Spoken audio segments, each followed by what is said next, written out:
Buenos días, buenos mediodías. Sean bienvenidos a un nuevo encuentro en vivo y de nuevo este sábado desde Buenos Aires, en donde me encuentro. Es una buena ocasión para contar palabra lúcida. Gracias por conectarse. Saludos. Cuéntenos, por favor, de dónde se conectan, dónde se encuentran, si están acá en Argentina, si están en otro punto de nuestra América o del mundo. Bueno, todas y todos más que bienvenidos, con mucha alegría de compartir un encuentro más, de reunirnos, de conectar, de conversar. Les quería contar que lo que me trajo por acá a Buenos Aires es la celebración de del 10º aniversario, 10 años de la articulación centroamericanista OISMO.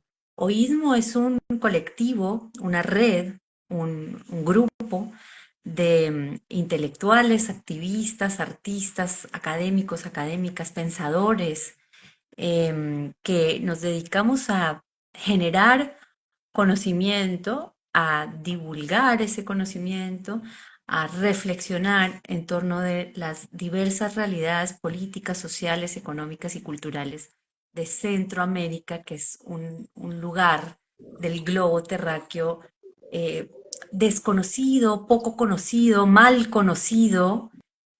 Así que acerca de todo esto hemos estado conversando en nuestras jornadas del 10º aniversario que hemos desarrollado en Claxo. Y bueno, por esa razón tenemos además el gusto, el placer, la emoción, la alegría de poder encontrarnos en Buenos Aires. En este momento no estamos juntos, pero lo hemos estado estos días. Ahora estamos como en diferentes puntos de la ciudad. Encontraste una linda locación ahí, Alexiño, querido, bienvenido a este espacio. Muchas gracias por haber aceptado. Es una inmensa alegría realmente tenerte acá. Hace rato ya que yo lo había invitado. Él estaba un poco esquivo y como acepto un no.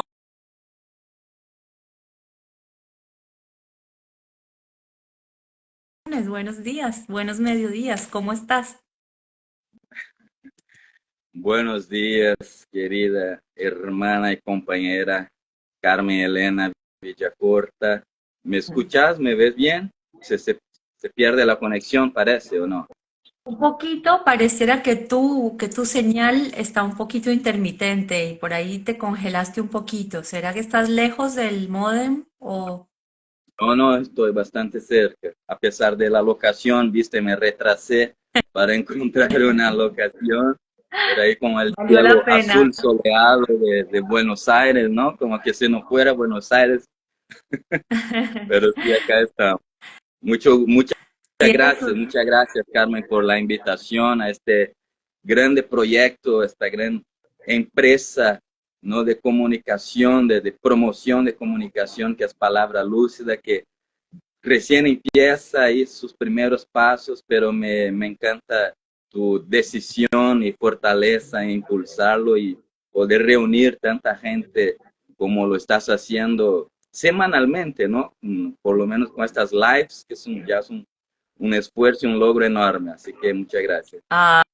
Ay, qué lindo recibir esas palabras. Gracias, compa. Y qué bueno poder empezar por ahí diciendo que Palabra Lúcida es una hermanita menor de Oísmo.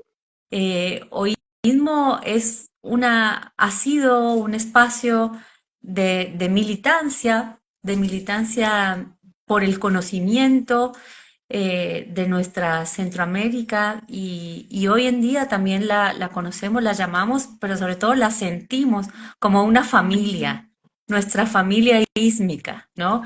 Y en esa familia, Alexander es un hermano, literalmente un hermano.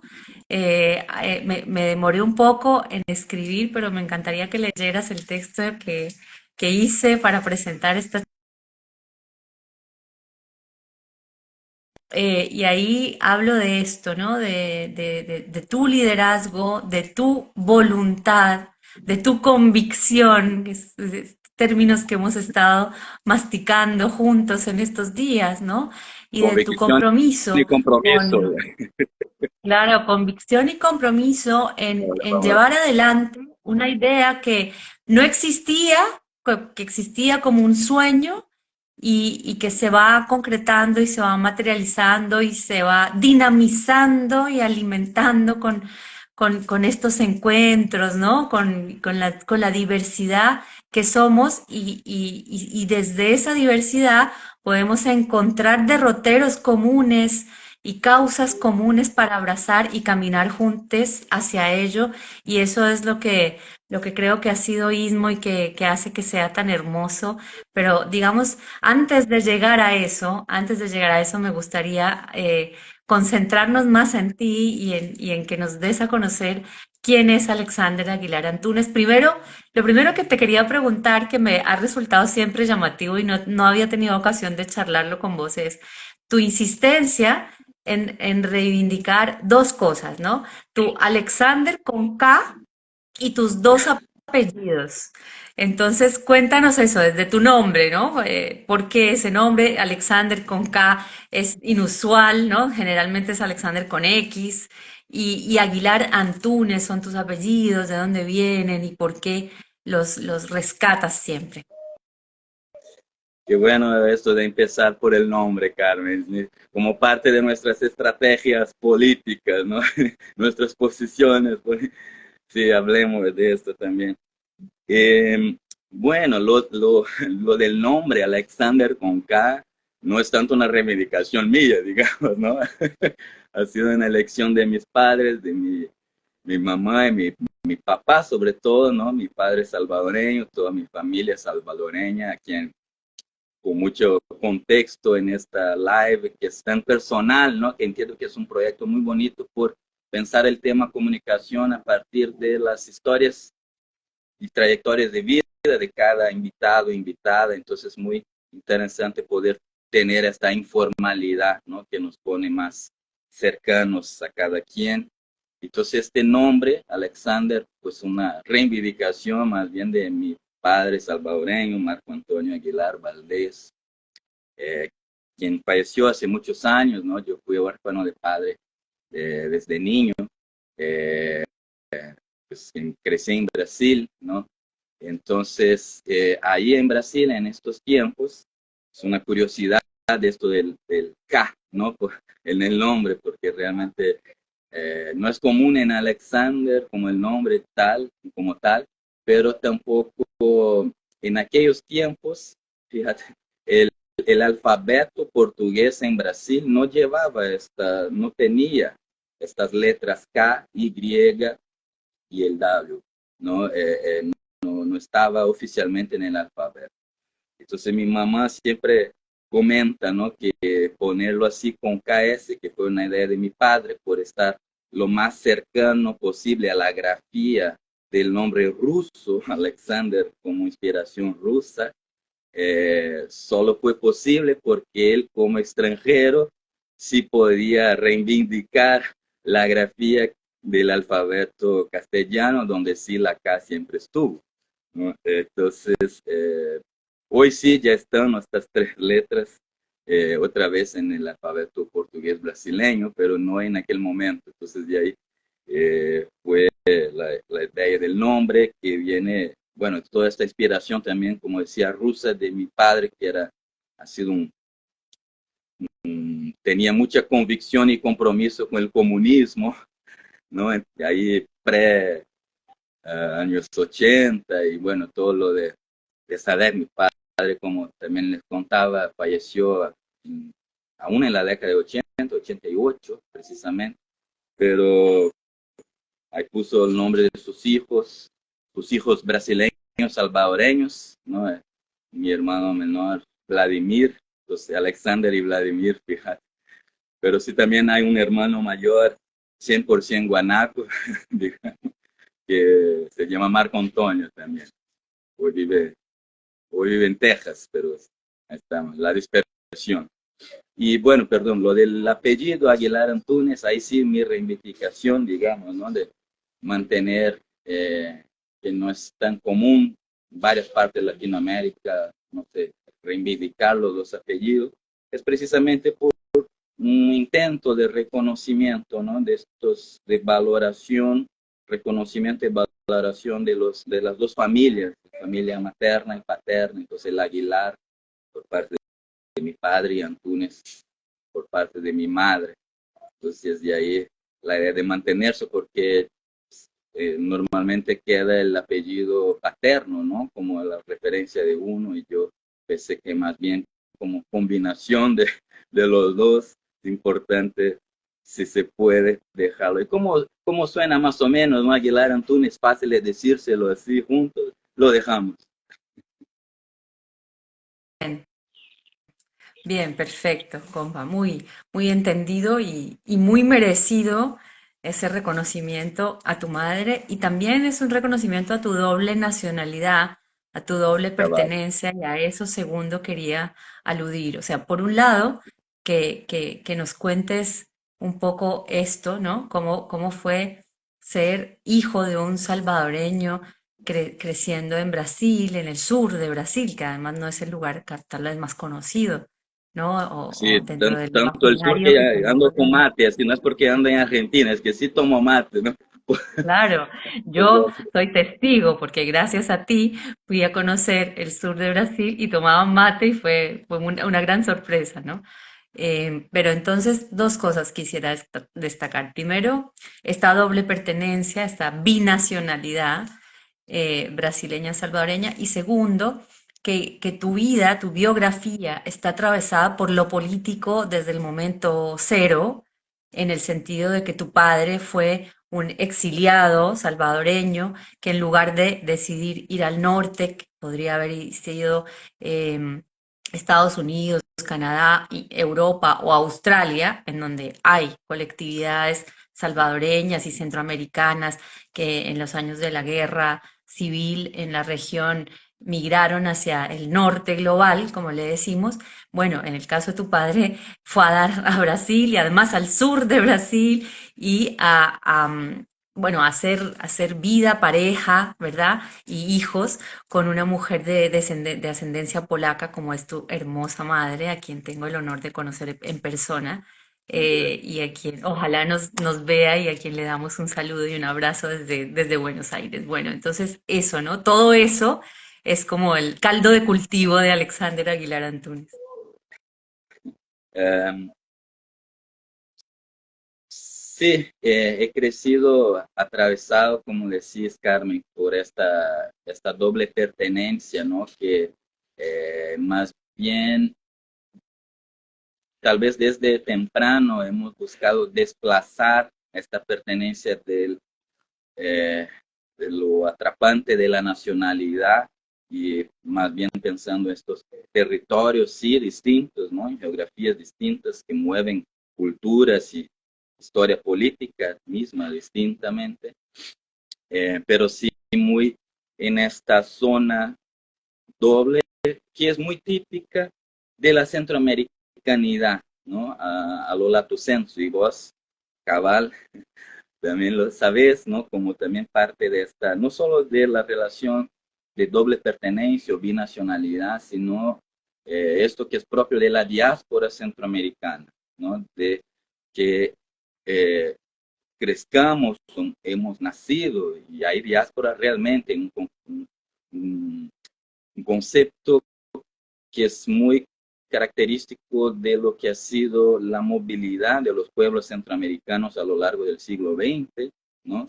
Se aplica, hay algún paréntesis conceptual quizás, porque se aplica mucho, conocemos la palabra diáspora, lo que ha sido toda la trayectoria de dolor también de los pueblos africanos, históricamente en periodos mucho más largos, uh, pero en Centroamérica, que es la palabra migración y movimiento y tránsito siempre nos definió, la diáspora se aplica, ya un término consolidado ¿sí? En la literatura académica, digamos, precisamente por lo que ha sido también las oleadas de migración, refugio, exilio a partir de las guerras centroamericanas, ¿no? De los 70 y 80. Entonces yo vengo de este lugar diaspórico de segunda generación, como solimos decir, porque ya nací y crecí en Brasil, atravesado por estas culturas. En razón de esto, ¿no? Mi madre de descendencia polaca, del sur de Brasil, ¿no? De la ciudad de Pelotas en específico, muy al extremo sur del Río Grande del Sur. Y, y ahí no, que suena muchas veces curioso, hasta exótico, ¿no?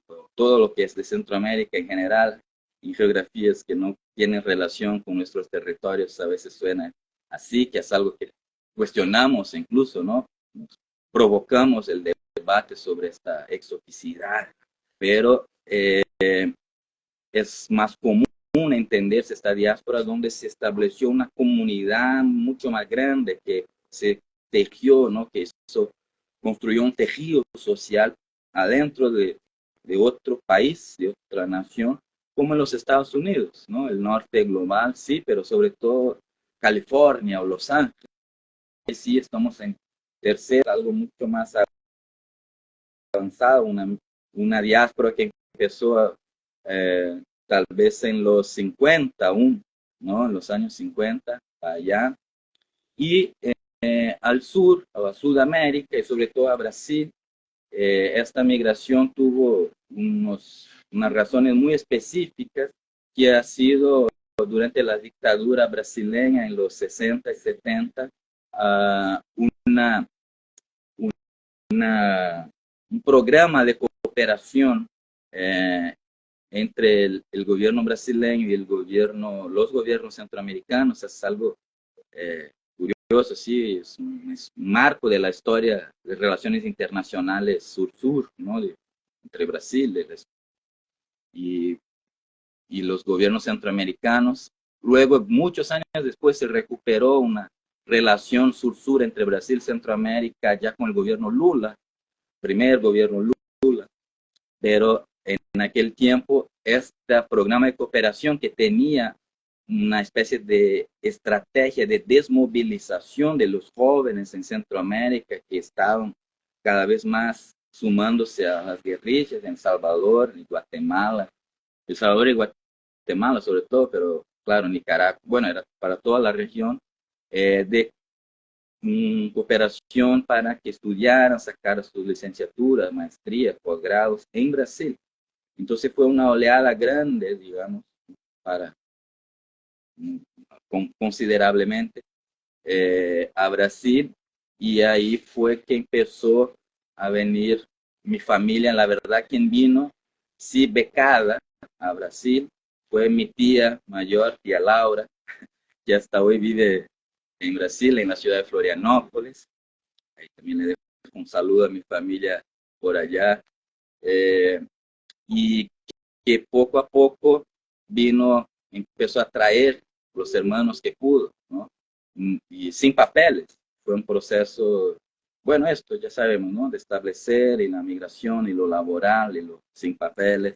Y algunos sí lograron beca luego, quedaron. Entonces al final, ahora no me acuerdo si 4 o 5, era una familia de 8 hermanos, ya fallecieron, pero 4 o 5 estudiaron en Brasil a través de esto, aunque han llegado primero así. Yo tengo hasta un testimonio de mi tía Laura en un momento hablando sobre la historia de la familia, y ella lo decía así, no, es que sí, yo fui, Alex, y es que había que sacarlos de ahí, la guerra se lo estaba comiendo a todos, ¿no?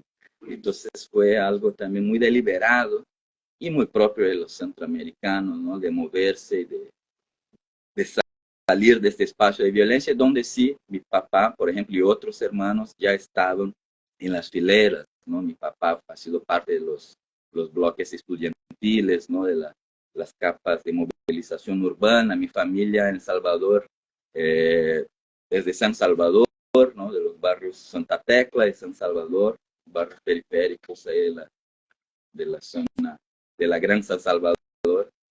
Y entonces fue esta decisión, ¿no? Que resultó y una centroamericanidad brasileña más rara quizás, ¿no? Incluso por el idioma, claro, porque, ¿no? De no haber tanta esta relación con el portugués, ¿no? Y una cuestión muy latinoamericana de cómo el español y el portugués, que debían ser tan afines, muchas veces cada país no conoce, no habla el otro, aunque nos entendamos bastante. Y yo, bueno, en este puente por esta historia familiar.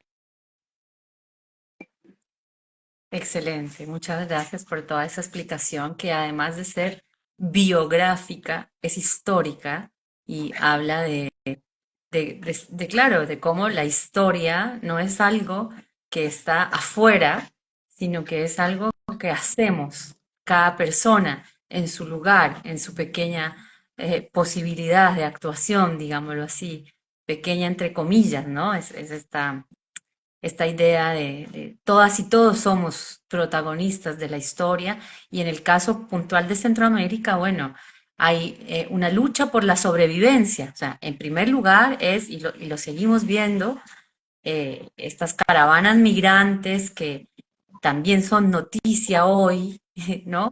Centroamérica se suele conocer por este tipo de noticias y una de ellas es la fuerte migración y es esto, familias enteras luchando por sobrevivir. O sea, en primer lugar, preservar la vida y a partir de poderla preservar, poderla proyectar hacia algún horizonte, ¿no? Porque, bueno, las realidades centroamericanas suelen ser bastante obturadoras de horizontes, digámoslo así, hay condiciones adversas para desarrollar la vida.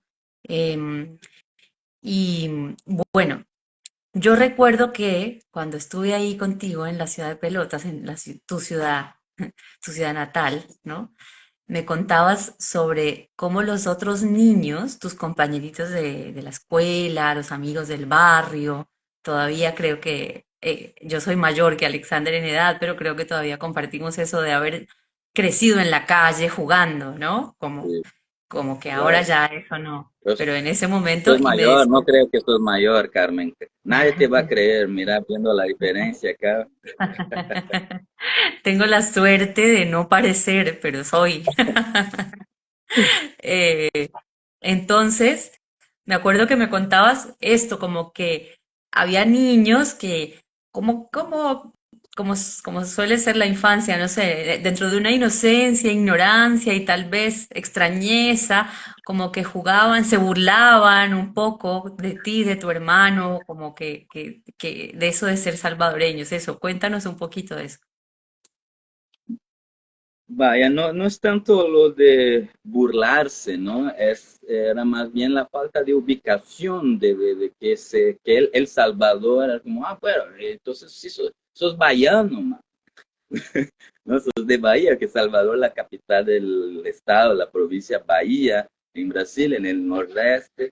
Y ahí estamos, yo crecí en el sur, pero Pelotas, como decías, extremo casi Uruguay, toda una cultura de las pampas, por eso también decía lo de mate, porque sí, ¿no? Río Grande del Sur, como compartiendo culturalmente la cultura guaraní, pampeana, tomamos mate como agua, ¿no?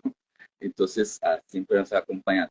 Pero bueno, ahí de esta distancia, donde crecí al nordeste, pues, territorialmente Brasil tiene, ¿no? El estado brasileño bastante grande territorialmente, es sumamente lejos, ¿no? De Pelotas a nordeste.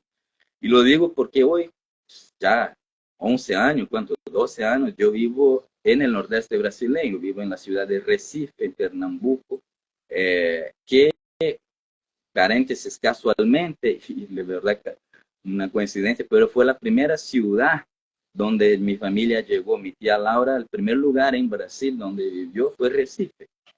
Y de ahí fue a Río de Janeiro y luego fue al sur. Y por eso mi papá, ahí estuve, yo nací ahí, pero Recife fue la primera. Y hoy vivo allá.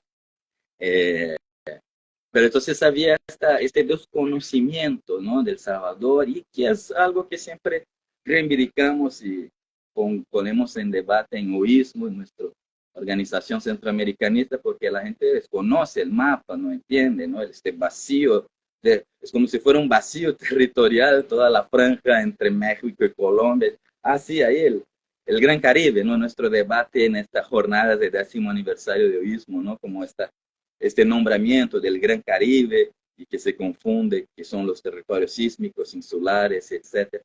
Pero entonces era como no entender, ¿no? Ah, bueno, son hijos de extranjeros, está bien, son extranjeritos.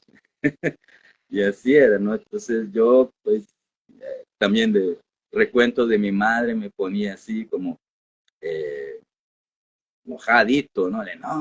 No es soy salvadoreño, no es Bahía, es El Salvador. Pero más bien esto, ¿no? Esta dificultad que es quizás algo muy psicanalítico, que sé yo, se nos agarra a uno también como una forma de tomar decisiones de a qué dedicarse, ¿no? Y estas motivaciones y movilizaciones personales, quizás desde la infancia, desde episodios como esto, me han también atravesado, ¿no? Y por esto tanta dedicación al centroamericanismo. Bueno, vamos a llegar al centroamericanismo, pero todavía no.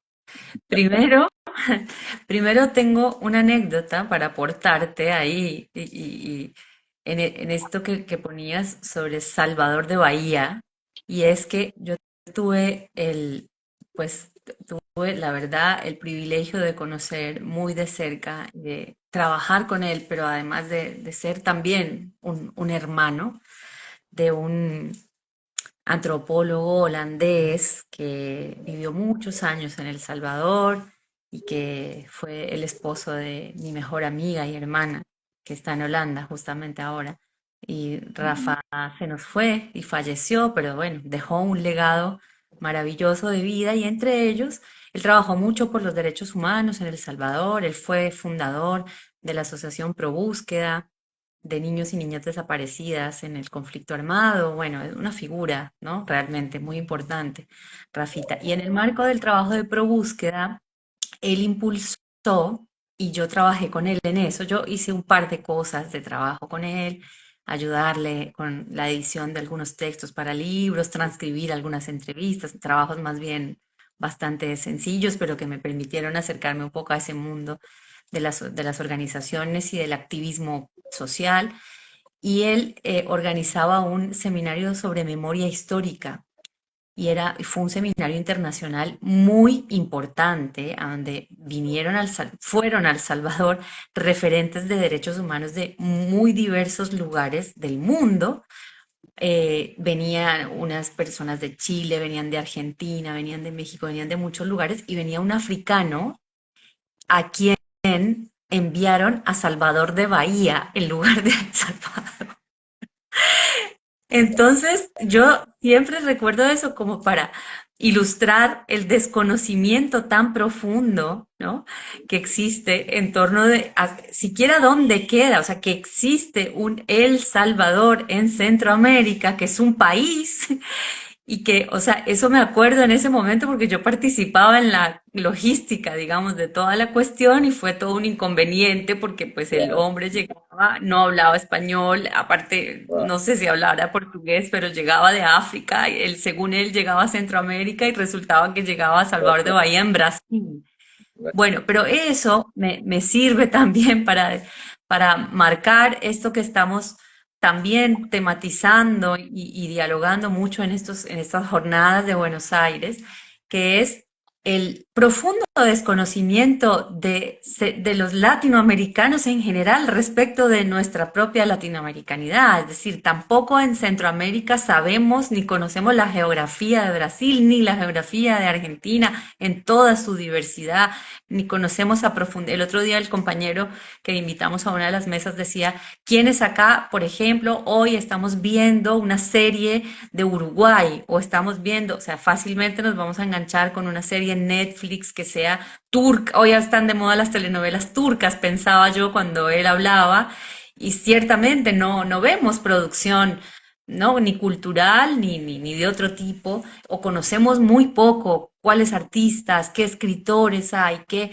bueno, entonces esto es como una cuestión en la que creo que esta condición binacional nos ayuda a tener una mente un poco más por lo menos de interés, de inquietud, ¿no? De mirar afuera de las fronteras e incluso cuestionar esas fronteras, que es algo a lo que me gustaría llegar. Pero antes de llegar a esos puntos más Bien. que tienen que ver con nuestra realidad ísmica y nuestra propuesta en oísmo y todo este trabajo lindo que venimos haciendo a lo largo de 10 años, vamos a tu adolescencia, porque eso también me sorprendió cuando te conocí ahí en Pelotas, pues tuve el gusto de conocer una radio en la que participé, además me invitaron, me invitaste, fue hermosa esa intervención y ese diálogo con un hombre negro, muy brasileño, hablando muy portugués, y era alguien mayor, y era alguien bello, muy bello él, con quien tuve una charla magnífica sobre Centroamérica y bueno, comentábamos todo esto, ¿no? Pero además conocí ese instituto, ese centro de documentación y formación política, y a Renato, que tú contribuiste a forjar, y recuerdo que en ese momento el diálogo que tuvimos es como que decíamos, ah, bueno, es que uno se vuelve grande y no duerme bien, no vuelve a dormir. Y yo te decía, pues yo recuerdo haber dormido mucho en mi adolescencia. En mi adolescencia yo dormía y tú te quedaste callado un rato y me miraste y me dijiste, no, yo no, mucho no dormí porque me dedicaba a militar, era militante desde los 15 años tal vez. Cuéntanos acerca de eso, un adolescente militante. Sí, es un interesante término, ¿no? De un adolescente militante, pero creo que es parte, yo no sabría decírtelo hoy, ¿no? Cómo funciona esta militancia de juventud. Bueno, bastante sí lo sabemos, que ha cambiado mucho también, pero ahí en específicamente de mi generación y que obviamente tiene mucho que ver con esta historia particular ya de una familia que ha venido de un lugar militante, no comunista, ¿no? O sea, guerrillas salvadoreñas, eh, ¿no? Y esto incluso es tal vez un factor de curiosidad también del desconocimiento sobre Centroamérica, porque en los 80 eh, era justo el lugar, el volcán, era donde estaba encendido la rebeldía organizada a través de las guerrillas, ¿verdad? Entonces, era todo un movimiento de solidaridad internacional. También hubo en los 80 terremotos muy fuertes en Centroamérica, reconocidos, y aún así era exotizado, ¿no? Entonces, en esta infancia, eso que hablamos. Pero tal vez obviamente, más bien por esto, eh, y el momento, el contexto de generación, momento histórico, ahí en mi adolescencia, ya primeros años de juventud, ingresando a la facultad, pero esto, la adolescencia misma de militancia empieza con el movimiento estudiantil, eh, viene esto con 15 años, agremiación del colegio, ¿no? Representación, y era un momento que estaba en Brasil creciendo la crítica bueno, como en muchas partes de Latinoamérica, pero que aquel entonces al neoliberalismo, que veas como los giros ideológicos, si hablamos hoy suena que está raro, pero en aquel momento era la socialdemocracia, que era el blanco, era el gran motor del neoliberalismo, pues todo lo que ha sido la política económica de Fernando Enrique Cardoso. Yo empecé a militar en aquel momento, que era también un momento muy fuerte de reorganización global que llegó, culminó en el Foro Social Mundial, ¿no? Que fue un ciclo de movilización muy importante mundialmente, y que el epicentro era Río Grande del Sur. O sea, las primeras 3 ediciones fue Porto Alegre, que es la capital de Río Grande del Sur. Y ahí fue toda la atención de la izquierda mundial, estos nuevos intentos de creación de nuevos paradigmas y horizontes utópicos, estaba ahí en el giro para los años 2000, ¿no? Y yo ahí tenía 19, 20, 21 años. Entonces estaba muy dedicado. Luego, cuando ya con la edad que se permite votar en Brasil, a los 16, ya me he afiliado al Partido de los Trabajadores, que en aquel momento era otro partido, lo que soy, digamos.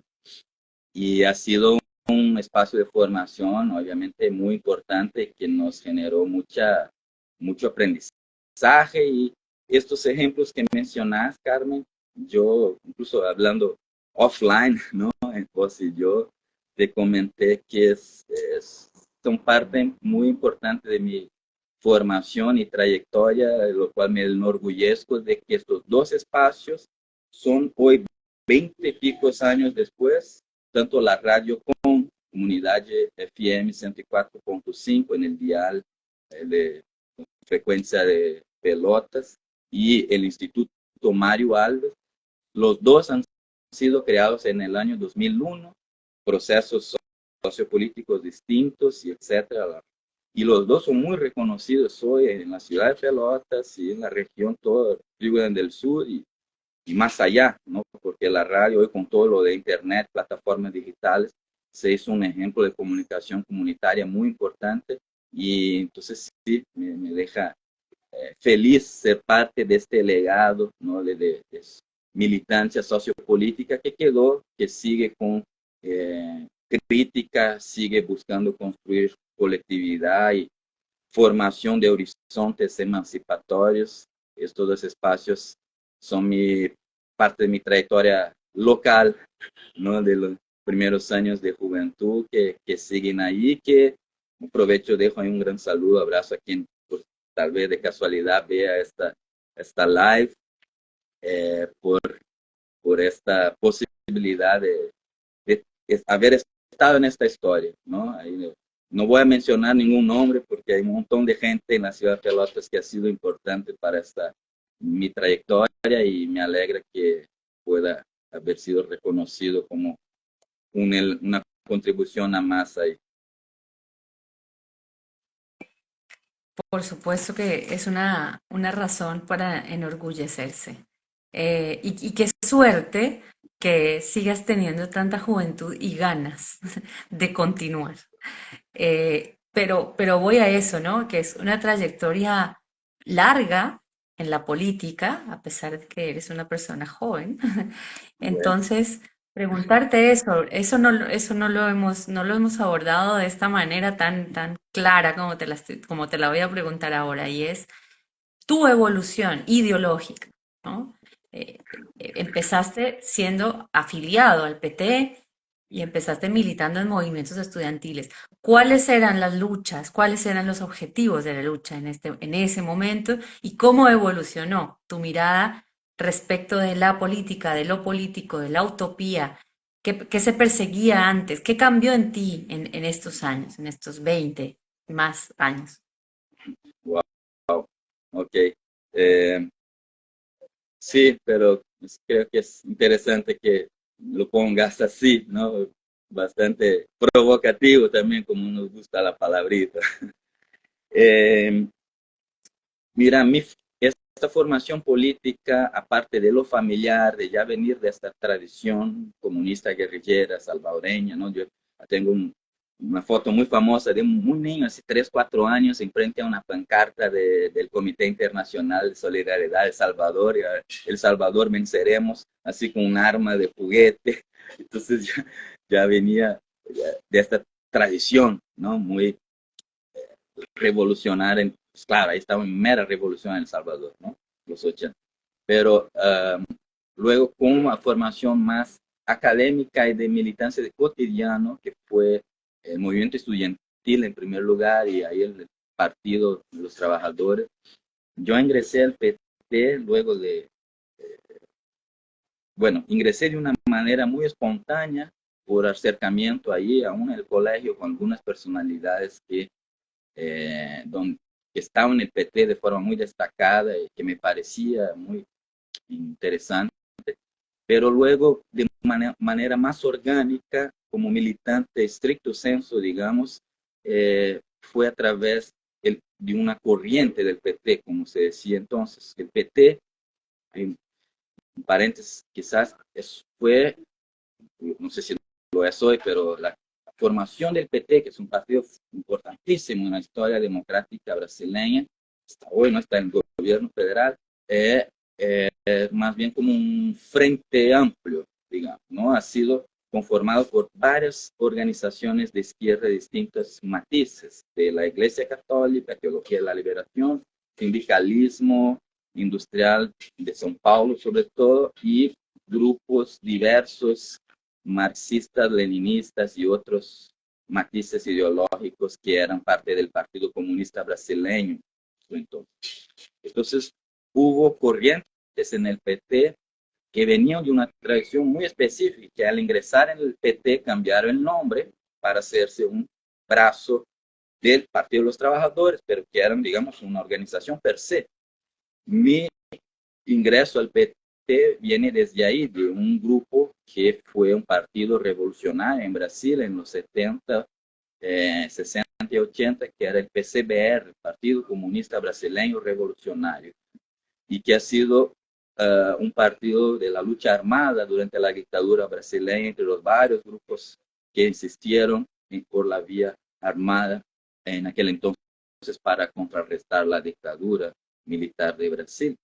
El PCBR ya, ¿no? El PT se inicia en 80, cabal, el año 80, ingresa al PT bajo el nombre de Brasil Socialista y fue parte de las grandes corrientes del campo de izquierda del PT en esta jornada de los 80-90 y que después, al comienzo de los años 2000, el primer gobierno Lula se deshace, ya no está en el PT, fue parte, y yo no estoy, ¿no? Fue el momento ahí en 2003, fíjate, cuando dejamos al Partido de los Trabajadores. Yo personalmente nunca más me incorporé a ningún partido, ¿no? Mi militancia dejó de ser partidaria ya hace más de 20 años, ¿no? Obviamente vinculado a un campo de izquierda, si queremos, a una visión de cómo podemos construir emancipaciones y utopías, pero no a través del partido institucional. Pero esta corriente del PT sí venía de esta tradición que entre los trotskismos, stalinismos, maoísmos y etcétera, la Brasil socialista era leninista, muy explícitamente. Entonces, ideológicamente, a tu pregunta, yo tuve una formación partidaria leninista y luego, con la salida del PT y una, bueno, trayectoria de otras tantas historias, lugares, yo no endoso, digamos, un vínculo ideológico que es, podríamos decir, comunista, ¿no? Es decir, si me preguntas muy directamente, ¿te consideras un comunista? No, yo diría que no soy un comunista, pero eso buscando no dejarlo en el sencillo, la simplificación de que las posiciones ideológicas están no en el capitalismo, en el comunismo, ¿no? Yo creo que con todo lo que es el parteaguas del mundo, desde la caída del muro de Berlín, esta idea de emancipación y utopía como contraposición al capitalismo y todo lo que conlleva en términos de individualidad y otros valores que no nos interesan, no están representadas necesariamente bajo la palabra paraguas comunista.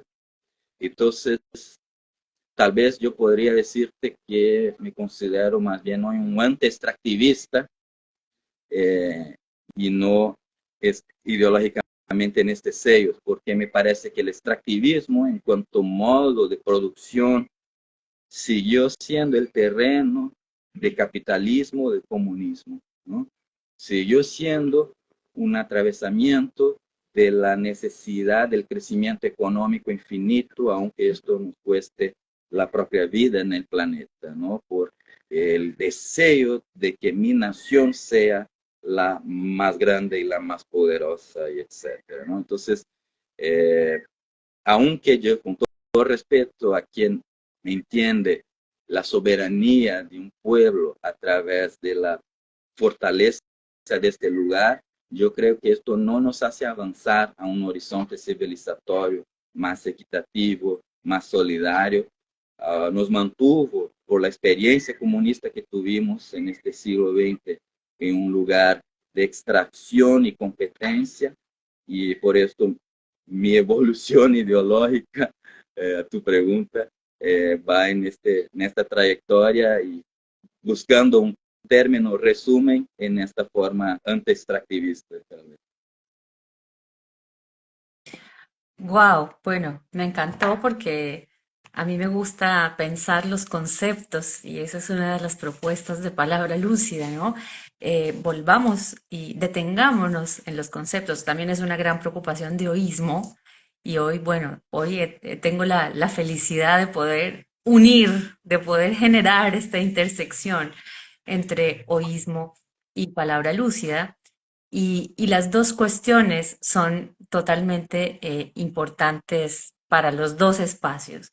Es pensar los conceptos, es pensar horizontes emancipatorios em, y caminar efectivamente hacia él. Sabemos que es una búsqueda, sabemos que no hay un paraíso ni una fórmula, ¿no? Sino que hay una construcción y una lucha, muchas luchas que hacer para poder lograr cambios, ¿no? Pero me gustaría destacar y cerrar con eso, porque yo no pensé, pero no lo he sentido. Siento que recién acabo de empezar y que ya se nos acabó el tiempo. Y como tenemos las otras jornadas de hoy, del cierre de Una nuestra última universidad, presencial ahorita acá en Buenos Aires, ¿no? Ahí en el hay CTC. vamos a necesitar entonces otro encuentro, otros muchos. De todas maneras los tenemos y están invitados a los espacios que abre Oísmo. Tenemos también ciclos de lives en el Instagram de Oísmo. Síganlo, por favor. Es muy lindo y muy interesante lo que se hace, lo que se propone siempre. Estamos trayendo artistas centroamericanos, estamos entrevistándolos también, dándoles el espacio para darse a conocer a través de nuestras plataformas y estamos publicando y estamos teniendo un seminario online gratuito los primeros viernes del mes. Es decir, tenemos espacios y están todas y todos muy invitados, quienes se han quedado y quienes nos acompañan acá. Gracias y bueno, agradecemos el interés en toda esta cuestión, ¿verdad?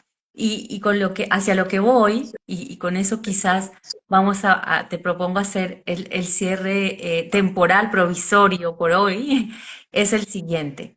Y eso es de las cosas muy potentes son las que piensa Alexander, ¿no? Alexander acá, donde lo ven con toda su sencillez y con toda su buena onda, es un inmenso pensador, un pensador de horizontes emancipatorios, o sea, no, más allá de lo retórico, de que suene lindo, de un romanticismo de la izquierda, cómo pensarlo realmente, ¿no?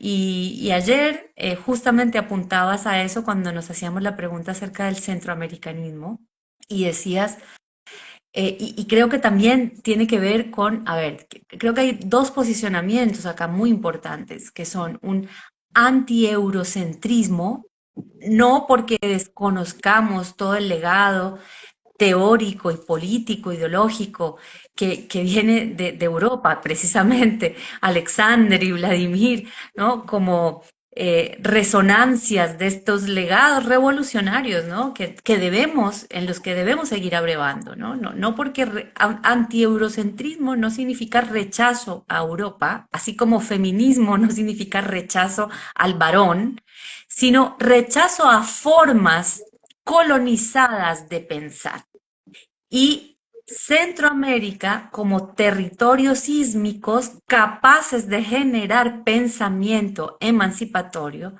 que pongamos en el centro del debate, en el banquillo de los acusados al Estado-Nación para empezar a pensar otros modos de orden. Tampoco es un anarquismo en el sentido de desdeñar el orden. El orden social y político es necesario como es necesario el orden en una casa y en una familia.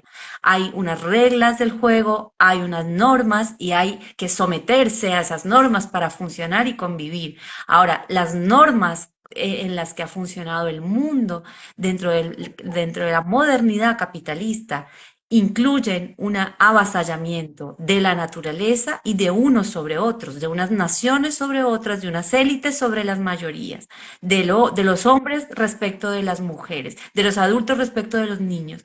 Entonces, repensemos ese orden y refundemos. Y Centroamérica como un lugar en donde podemos proponer esa refundación necesaria, ¿no? Que será un camino y que no sabemos a dónde y que es una construcción como la historia, como lo decíamos al principio. Bueno, con esto, ¿qué te parece todo eso, esa forma de síntesis? Bien, claro, me dejas una responsabilidad de un momento de cierre bajo todas estas ideas y conceptos muy grandes, ¿no? Demasiado grandes para no extenderme. Yo así como Carmen también me gusta hablar, ¿no? A veces cuando son temas y cosas que nos convocan, ahí sí que no sé, se nos va, ¿verdad, Carmen? Eh, bueno, yo más creo que más que comentar todo esto, Carmen, yo quisiera decir que todas estas ideas y otras que gestionamos desde un lugar individual también, pero sobre todo colectivo, en específico en nuestro caso, en la articulación noísmo, en nuestro movimiento, organización centroamericanista ísmica, que conlleva un montón de estos conceptos y visiones y proposiciones, ¿no? Como yo suelo decir, que nos atrevemos a poner sobre la mesa y a provocar y a llamar, que nos enteremos desde este lugar. Esto, un poco de lo que comentas, eh, yo podría decir esto, que es muy significativo y deliberado, que si pensemos la posibilidad de esta pluriversalizar ideas a partir de Centroamérica, por todo esto que hemos dicho, lo que es Centroamérica en términos de significación desconocida, pero también como potencia real, efectivamente, la propia condición ísmica y el propio lugar de donde tantas cosmovisiones apagadas, silenciadas por la conquista colonial, fundamentan pensamientos epistémicos y epistemológicos tan potentes, tan fundamentales para esta elaboración de otros horizontes, ¿no? Entonces, para hablar solamente del mundo maya, ¿no? Que es donde está, ahí Centroamérica es el corazón de este mundo, hay una cantidad de perspectivas amerindias, digámoslo, ¿no? Que también buscamos relacionarnos y conocer a través de nuestra organización Oísmo, que nos inspiran a pensar y plasmar y sistematizar estas ideas basadas en otros valores que no los de la modernidad europea liberal, ¿no? Entonces sí, no es tanto el rechazo, yo, los malditos europeos ni nada, nosotros venimos también de ahí y amo a mis amigos y mis gentes en Europa, pero no vamos a obviamente simplificar la cosa, pero sí considerar que históricamente hay toda una visión posible, otra, desarrollarse desde nuestras cosmovisiones originarias en Navia Yala, para no utilizar el término también colonial de América, que debemos promover, conocer y promover y articular. Entonces, Oísmo es parte de esto, busca ser parte de esto. Yo personalmente busco hacerlo así y con vos en especial, Carmen, ¿no? Que nos decimos hermanos en este proceso por entender esto de forma muy especial realmente, ¿no? Entonces yo aprovecho esto para agradecerte toda esta tu comprensión, tu atención, tu abrazo, ¿no? A estas ideas que hace más de una década hemos empezado a desarrollar, que sigue desarrollándose, que formalmente completa 10 años este año 2024 y por eso estamos acá en Buenos Aires y celebrando y provocando y llamando a más gente que se acerque, que debata, que nos eche palos si quieren, pero que se entienda que no estamos hablando de romanceos, no estamos hablando de radicalismos en un sentido trivial y vulgar, ¿no? sí estamos pensando que otros órdenes son necesarios para que otros mundos sean posibles y espero que el egoísmo pueda contribuir a esto y ahí sí termino con enmarcando que así como otros legados en mi jornada local, mi vida, Oísmo Hoy es uno de los que más me enorgullezco junto a vos y poder haberte conocido a vos y tantas otras gentes que componen nuestra familia ísmica, como decís. Entonces, muchas gracias, compañera. No, no, gracias a ti. Bueno, sí, lo tomo, lo recibo, ese agradecimiento que me das, pero la agradecida soy yo. Em, También yo te agradezco por todo ese impulso y toda la fuerza y toda la lucidez que tienes, la convicción y el compromiso. Repito eso, pero también hay una palabra importante y con eso voy a cerrar esta bella charla que realmente se me pasó volando. No sé en qué momento pasó una hora. Te juro que continuaría y continuaría. Y es la palabra militancia, ¿no? Es una palabra muy cara, importante a nosotros. Y aquí hay una cuestión importante. Alexander viene de una militancia, es un militante desde su tierna edad y no es ese mi caso. Entonces, eso al principio me ha costado entender muchas de sus propuestas, muchos de sus conceptos y con los años y con los encuentros y con el trabajo compartido y con la comunidad que somos, yo he crecido mucho adentro de Oísmo, junto a vos, escuchándote, aprendiendo a escucharte, porque hay que aprender a escucharnos por esto, ¿no? Y aprender que si bien no venimos de trayectorias distintas y de países distintos, él de Brasil, yo de Colombia, y nos une El Salvador, y nos une Centroamérica, y nuestras ganas por abrazar la región, por pensar horizontes emancipatorios a partir de esa región que es nuestro terruño, ¿no? Nuestro pulgarcito de América, donde tenemos, bueno, parte de nuestro ombligo, de nuestro corazón, de nuestro origen, ¿no? Entonces compartimos eso que es muy íntimo, pero también compartimos una comprensión militante de eso. Y eso es importante, o sea, como que a mí misma también me costó entender que ser militante no significa estar adentro de un partido político. Y justamente tú dijiste, hace 20 años que yo no estoy en un partido y sin embargo nunca dejaste de ser militante de una causa. O sea, lo que yo creo y con eso quiero cerrar es, el mundo hoy que realmente se nos está desarmando, que está siendo agredido permanentemente, que está afectado por una lógica demencial, irracional, decía el compañero Juan Russo, a quien por ahí vi conectado en nuestra charla también maravillosa que tuvimos sobre política. Es decir, si no nos hacemos cargo del mundo, simplemente no habrá más mundo. Es decir, es nuestra responsabilidad. Y eso no necesariamente significa